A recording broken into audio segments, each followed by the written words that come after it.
the IAIMA Podcast with Loretta and Bianca. Stories, advice and discussions to resource, encourage and support independent music artists.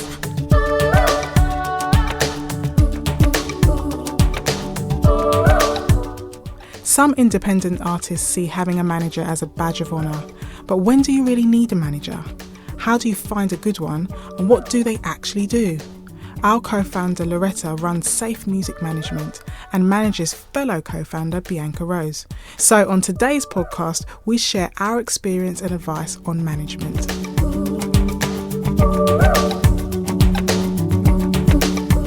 One of our most popular videos at IAIMA, well, certainly the one that we had the most feedback from and questions and people just saying, I really have never really understood that and that was so helpful, was the video on management.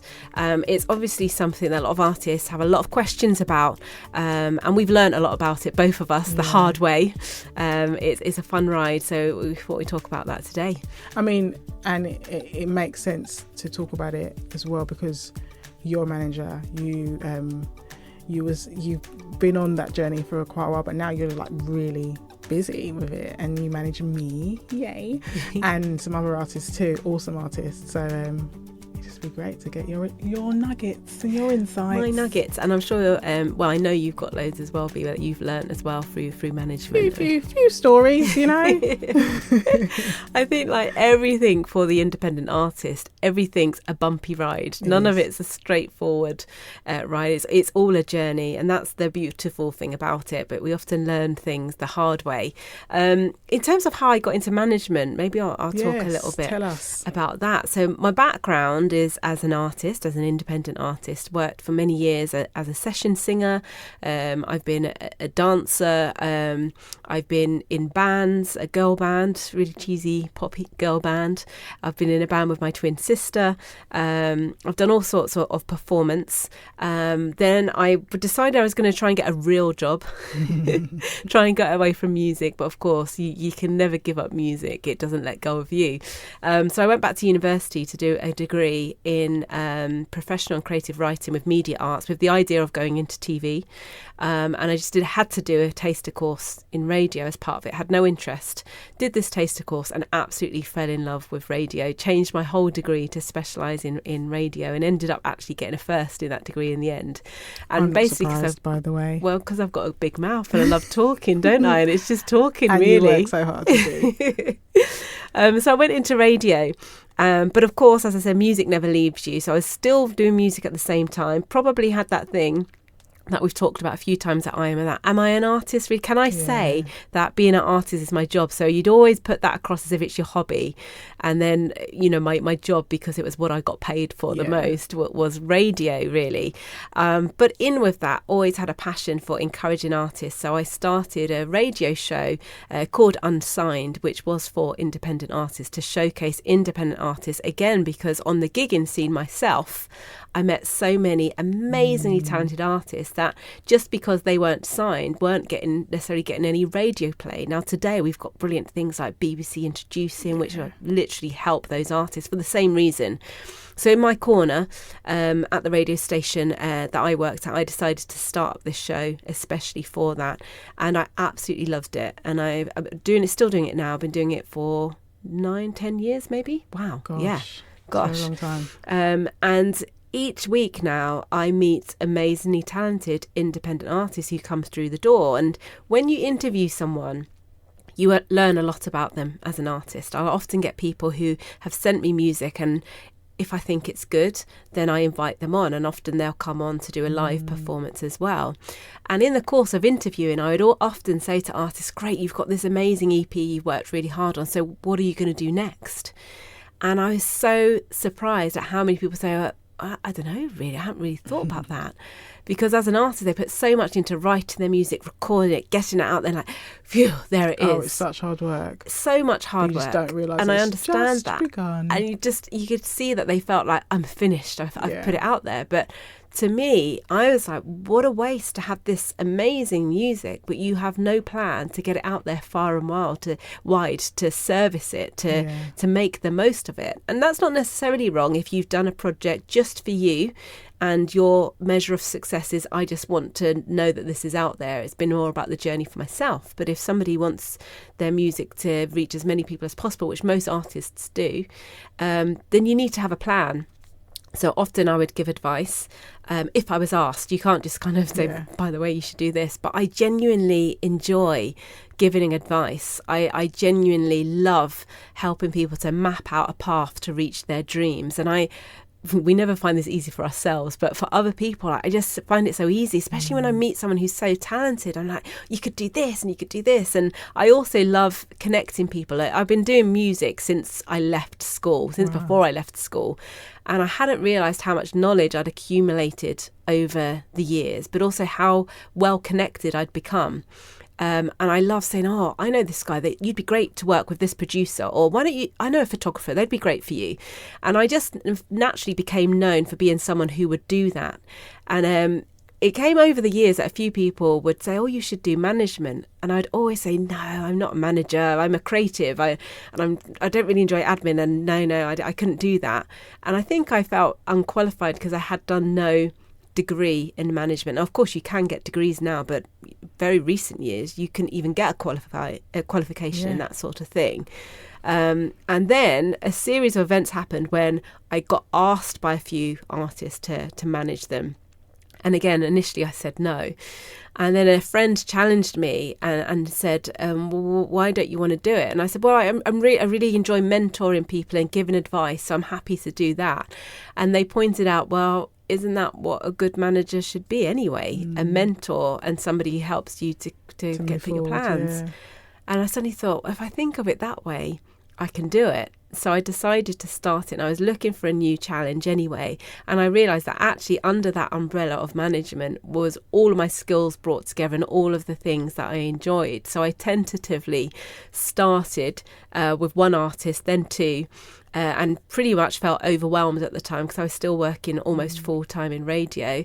Fast forward to today, and I'm managing 4 artists full on and consulting and giving advice to many artists, and I don't feel overwhelmed. I'm very busy, but I absolutely love it. So that's kind of how I came to doing it, really. And I still have days when I feel like I'm making it up as I go along. It's been a very steep learning curve, and I still sometimes have imposter syndrome, like I've not done this before. I don't know when that ever leaves. I don't think it does it? No.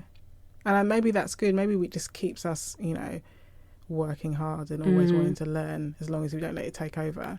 I think what's good is when you get asked a question and you find yourself more often than not knowing the answer so and hearing yourself answering, going, that was actually quite a good answer. I know the answer to that. Good on me. So that's happening more frequently. That's great. That's so good. So we should I don't know, should we just break it all down? Like, what is management? Yeah. Just start from the beginning of that, because it's one of those elusive topics. As an artist, I know that it seems like kind of a badge of honour. Like, I've got a manager. When you haven't got one, it's like, I need a manager. I need one. You don't know why you need one, but that seems like the next step to I think it's also to feel qualified as well. Somebody else wants to believes in me enough to help me to move forward. But actually, it's important to know what management is and what does it mean and how does it help you, because it can be a knock if a management situation doesn't work and you kind of don't know why. You can kind of turn inward and blame yourself or think that you're not good enough of an artist. So, and also just to be empowered to know what that situation means and to be able to operate really wisely and strategically when you do have a manager, so that actually it is the best situation for your career. So I think just before we talk about what a manager is, I think the step back from that, the question before is when do you need a manager? That is so true. And I think we've both got a lot to say on that, because if I do my take, but then because I do manage you, maybe you can say why you decided at that point to ask me, and a bit about your experience before as well. But for me, it's really important to not get a manager too soon and to not get a manager when you don't need one. And I'll tell you exactly why that is. And just like Bianca said, sometimes it can be seen as a badge of honour and all of those things. Those are the wrong reasons. The right reasons are when you're just getting to a stage and a level when the management activities, the admin, the planning are taken away from you being an artist.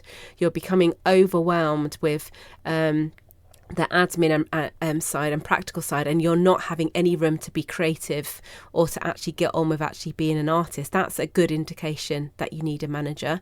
Perhaps when you feel like you've taken yourself as far as you can artistically, and you need somebody to look at your career from an outside point of view and an overall view, who's perhaps close and passionate about it, but has that measure of detachment as well. And also when there's a degree of buzz, when you've done as much work as you can possibly do. Don't do your first single and go, I need a manager now. What are they going to do with that? There's not much they could do with it. Have enough of your story, your journey and your music for a manager to be able to do something with it. That manager is going to want to have seen the work you've done to know that you've got a good work ethic, that you're going to put your work in. You're not going to drop off. And also when you're having conversations that may be negotiation conversations, and with that, actually those people would rather negotiate with somebody else other than you. It's very hard for a service or label or distribution or promotion or marketing to negotiate those terms and actually have those blunt conversations with the artist, because they understand that everything's very sensitive for us. But actually to talk to somebody else that's a little bit one step removed, they can be very direct and they can have those negotiation conversations. And that works both ways. For you as the artist, sometimes it's so awkward. If you're not interested, or it's awkward to say, well, I'm not doing it for this now, or to ask for money, or to chase things, to have somebody do that on your behalf. Or to turn stuff down. There's some things that say gig, you want to turn it down for no other reason that actually this is not what I want to do right now. And that could be offensive to that person, but you're not trying to offend. It's just easier if someone else can have that conversation and it not just come back to you like this language that you're using, and people just get offended with you, and it's like, no, I'm not trying to hurt you, I just don't think that's right for me right now. So I guess that moves us into, what does a manager do then? Why would you need one? A manager is a person who should manage your artistic career. Do you think that an artist can get a manager or should get a manager at the very start of their career? No, I don't. I think that it's important that you've done some work as an artist yourself and you've experienced. I think it's very difficult for a manager to manage an artist who doesn't know who they are yet as an artist. And I think that takes time. Just like we spoke about in our very first podcast, knowing who you are as an artist is probably the most important thing. Absolutely. And the chances are you may complete 1, 2, maybe 3 projects before you totally know who you are. It doesn't mean that that first project is invalid. It just means it's part of your journey. It's your growth, knowing what your sound is, knowing what you want to say through your music, knowing what your image is, all of those things. I think you need to know all of that before somebody can manage your career, because how can they represent you to third parties if you don't know who you are and they can't really get their head around it? Unless, I mean, there obviously are people that just know. They've got like such a sense of, I suppose, self, and maybe their music and their sound is so unique and unique in a way that there isn't anything much out there that's similar, that actually they could potentially be managed. I mean, there are instances where it does work. I suppose it probably comes down to that the manager having your best interests at heart, especially at the beginning of your career, where you might not fully know, but they can see it. I think it depends on the manager as well. I went to a conference of managers, and they had a manager who'd been working for many, many years and had all sorts of good and bad experiences. And his personal take was he only worked with artists who were under 19 or over 35. And I was like, that's really interesting. And when he went on to explain, he said he's only either happy to work with people at the very start of their career who don't know who they are yet, so he can mould it and help them grow into that, or tell them what to do, depending which way you want to see that, or artists who have done a bit of life, know who they are. But he said that in between bit, you get people arguing talking with you about things that they haven't really sorted out themselves yet. And he said that gave him the most headaches, so much so that he literally had this cut and dry criteria, which is not everybody's, but that was his. Because as you say, like trying to figure out who you are, especially as an artist, it can be a very emotional and winding journey that actually you should probably do that by yourself or with your band where you're figuring that out, because to actually have someone who's trying to move you forward when you're trying to figure stuff out, that is a bit of a recipe for disaster. I mean, my first management situation I think was similar, and I was all in their business. There was good reason. I think he was a little bit dodgy, but I was like, trying to be all in his business and wanting to know what was happening. And actually I was really green as well, and I could have just left him to get on with his job a bit more, but I didn't know that, and I would kind of push back a lot on things that I literally, with hindsight now, I didn't need to be pushing back on, some of the decisions he wanted to make, or the types of conversations he was having, or the people he was approaching in different ways.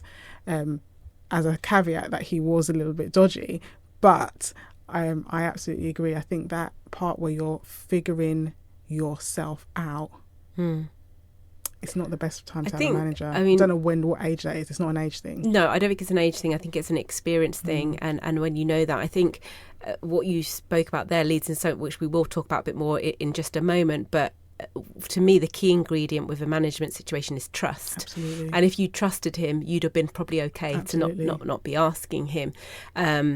But in terms, and we will go into what makes a good manager, or what I think you should look for in a manager in just a moment. But coming back to what a manager does then, they should manage your career, but you need to have a career to be managed to start with. So there's your good indication of when you need one, if you've got a career. So to answer your question, if you've started on your career and you want to help someone to develop that, you still need to have songs. You still need to know what you want to write about. You still need to know your sound and to be able to answer those questions. So you may even be 18 and at the start, but you know who you are and where the direction you want to go in. Or alternatively, you've done that work and you've taken things as far as you feel you can on your own. So a manager should help you to manage your career. So that means they are the buffer between you and any negotiations like we spoke about. They will send that email to say no for you. They will also be looking for opportunities for you. They should be creating opportunities for you, introducing you into spaces that you can't get by yourself. They should be helping you to come up with a plan, and this is a long-term plan. You don't want somebody who's just reacting to the buzz that's going on around you now. They should be able to bring ideas of what you're going to be doing in 18 months' time, 12 months' time. You'll hear us talk with IAIMA about a 12 to 18-month plan, which we think is a real essential thing for an artist to have, to be thinking beyond your project, how the project will fit in with when you're going to be doing a tour. Literally today, we were talking about when you're going to next tour, and this is going to be sometime next year, and we're talking about it now. Absolutely. And how that fits with your next project and all of those things. It's so important to be having those long-term plans as well as the short-term ones.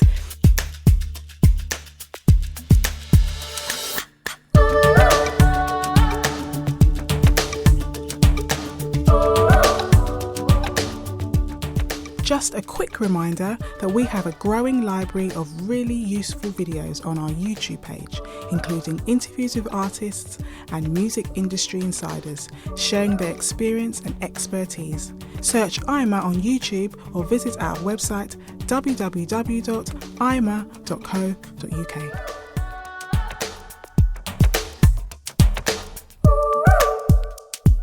A manager is probably the closest person to your career, so you need to absolutely be able to trust them. This doesn't mean that you all agree with them. It really is, that does not sound weird. It's a little bit like a marriage. Like, you're not going to just get married to just any old person. That's a big decision, and it's all built on trust. And although you may argue in that marriage, you need to know, ultimately, I know they've got my back. Ultimately, I know that they wouldn't do anything. And they're arguing because they care. Like they're passionate about this. They're passionate about the direction, and we need to, we're knocking heads because we both care, and because we both care, we will come to a resolution. We will get to the other side. The only bit where that the analogy falls down is, and I like to remind artists of this, is your manager works for you. And it's really important to know that, because I've also spoken to many artists who have ended up doing things they don't really want to do, or feeling like shoehorned in a certain direction. And sometimes I think artists need to trust their managers on something. They come to a decision like, I'm not sure I fully see this, but I'm going to trust you in this. That's different from being made or forced to do something that you really disagree with. You tell your manager what you would want to achieve, and they help you to do that. So the artist always has the final say. Even I think a manager can have a very strong view. They can even say, I actually really disagree with that. But ultimately, if my artist said they wanted to do something, I would need to support them in that. I would be honest. I wouldn't hide the fact of what I felt about it, but it's their career that I'm managing. But there are different types of management in terms of approach. Like there is, as you say, like, you know, it can be that kind of partnership and that the manager is helping, you know, the artist to move forward and come up with ideas for the future. But there are some types of management where it's like really day-to-day hands-on. It's like, okay, what am I wearing? And, you know, I know people who have management that, you know, at the gig they're there and helping them what to wear and the makeup and you have to decide which if that's what they want. That's what that artist wants. They want that. And there are different types of managers in the US. It's very common to have two managers, a general manager and a creative manager. And one will be a step back and sort of the overall creative picture, and then the other one will be very much hands-on with the day-to-day, and often the commission. And or you may think of it as a business manager and a creative manager. So one that will do all the admin-y, businessy negotiation, and one that will not really have anything to do with that, but they will have everything to do with the creative direction, and the commission will be split between the two. We'll talk about commission in a minute as well. But yes, it depends what kind of manager you want. In terms of the 4 artists that I manage, so I manage you, Bianca, and because we were friends before, and you probably more than any artist I've ever worked with knows who they are as an artist. When you came to me, I'd already known you as an artist and as your friend, so I didn't have to develop you as an artist. I support and help manage and develop your career. Vanessa Ferrero, who I also manage, who's a indie folk artist, she had a very successful career composing and writing music, so I knew she was very talented and very able artistically, and her songs were beautiful, but it was completely new territory for her to be an artist. So that was an interesting one, because it was, in a sense, it was like an artist at the beginning of their career, but she was a seasoned artist. She knew her music, seasoned musician. But in terms of being an artist, this was completely new. So I was very much involved in the artistic direction, what she would wear at the photo shoot and the video shoot and all of those things.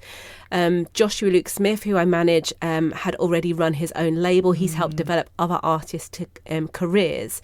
So again, he absolutely knew. I never have to be involved with Josh's songwriting or what he might write about. But in terms of how he can take his music forward and the plans for us to do that and how to develop it and get it out there, I've been very, very involved with that.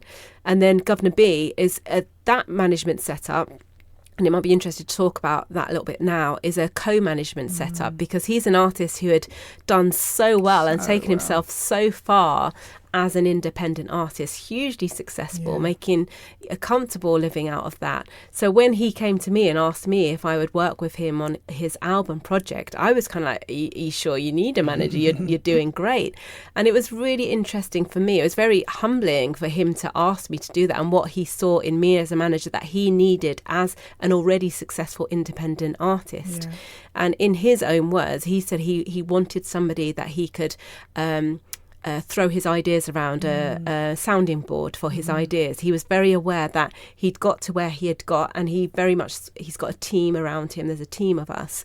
But he understood that by having an outside point of view of somebody who could see that picture slightly detached and perhaps break his own glass ceilings in his own mind of how he's thought about himself as an artist. But also, most of the artists I work with, in the loveliest sense possible, are control freaks.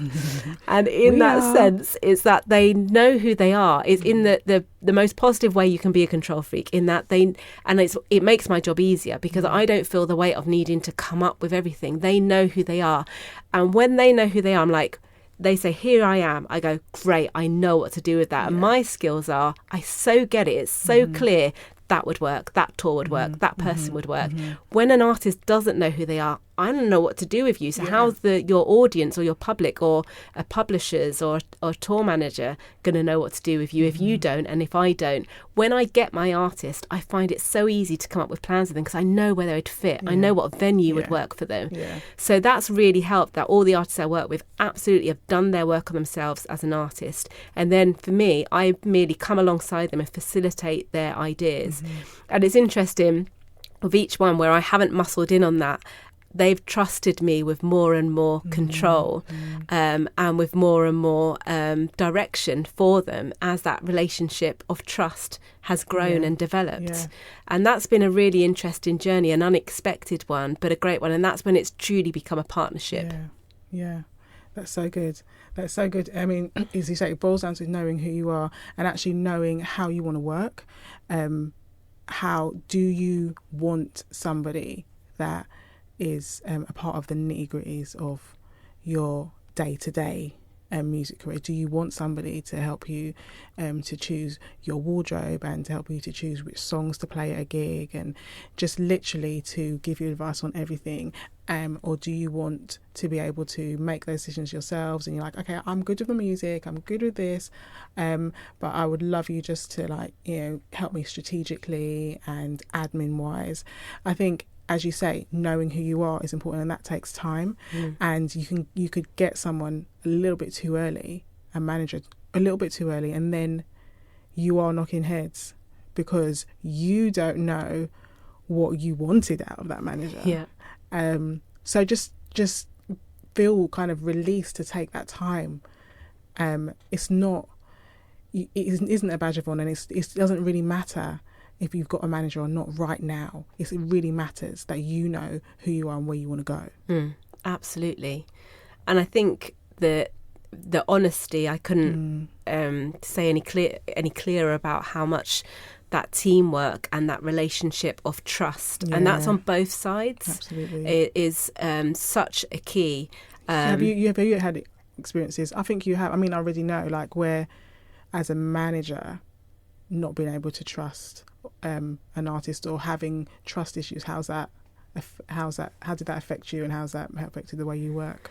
Massively. So it's funny because at the time it was awful, and now I'm so pleased it happened and early on in my career as a manager. And again, I often go to these management talks and training courses. I'm constantly trying to learn the things that I don't know.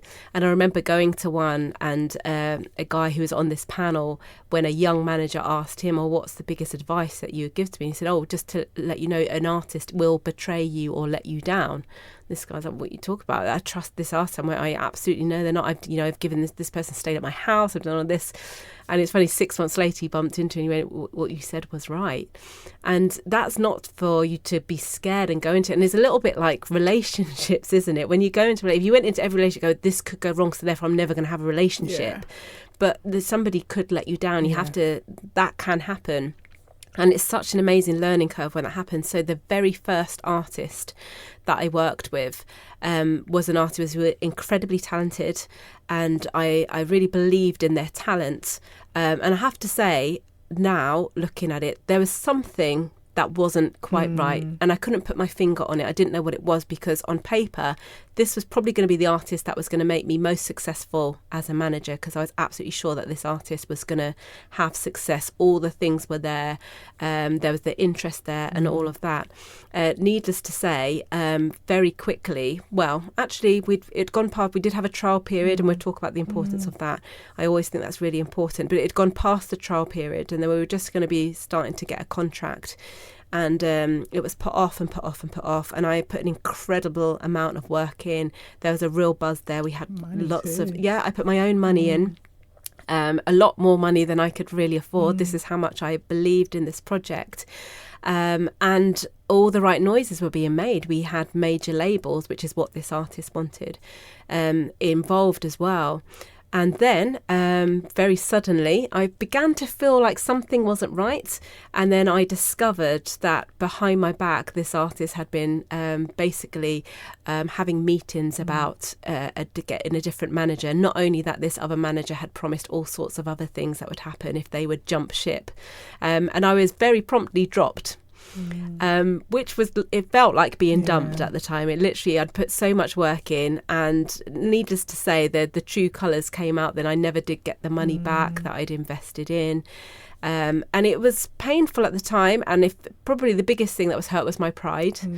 But what I learned out of that was, for me as a manager, to always listen to my gut reaction. For me, yes, I want every one of my artists to be successful. I'm not going to work with someone I don't think's talented or I don't think could have success.